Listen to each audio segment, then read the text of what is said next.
Hello friends, this is Tim Collins coming to you again with our weekend word. Hebrews 11:7 says, "By faith Noah, when warned about things not yet seen, in holy fear built an ark to save his family. By his faith he condemned the world and became heir of the righteousness that comes by faith." I want to focus today on that phrase, he built an ark to save his family.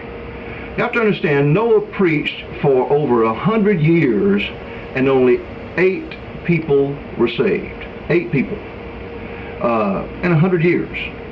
Now, in fact, nobody but him and his family.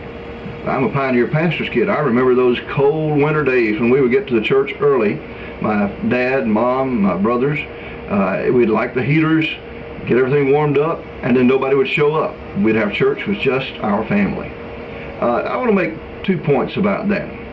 In the first place, doing what God has called you to do is worth doing, even if only a few people show up, even if it's just your family. Doing what God has called you to do is worth doing.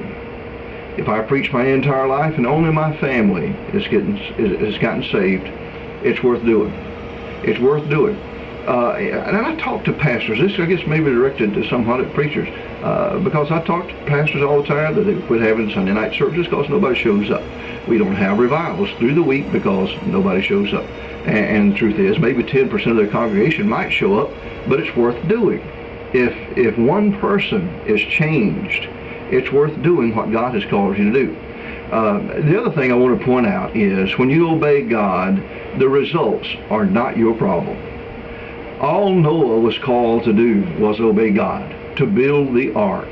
How many people got into the ark and were saved were not Noah's responsibility. If we don't worry about the outcome, we simply obey God regardless of what the outcome is projected to be or will be or we can foresee it to be. Just obey God. That's what we're called to do. The outcome is up to God. I've said it before, but on huge corporate farms, the reaping, the harvesting crew is very seldom the same crew that planted. In the wheat farms in Kansas and Nebraska, huge combining teams just travel from state to state, from farm to farm with their combines because they're tremendously expensive pieces of equipment, and the average farmer, it's easier to hire these guys than to buy a combine. So these combining farms travel farm to farm, harvesting the wheat. So the crew that planted the wheat crop knows they will never see the harvest. They're not responsible for the harvest. Their job is to plant. It's the same with us.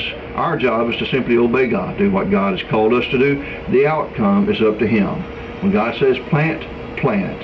If you're fortunate enough that God allows you to reap, then reap faithfully. But don't think that harvest is to your credit. The harvest equally goes to those who planted it. If you're never going to see a harvest, be faithful in planting. Do what God called you to do. The results are not your problem. Hebrews 11:1, that description of faith, says that faith is being sure of what we hope for and certain of what we do not see. Even though you're not going to see a harvest, plant faithfully because the harvest is up to God. Well, thank you. I hope this will challenge you. Do your best in the kingdom of God and leave the results up to Him. It's worth doing, even if only your family gets into the ark. God bless you. We love you.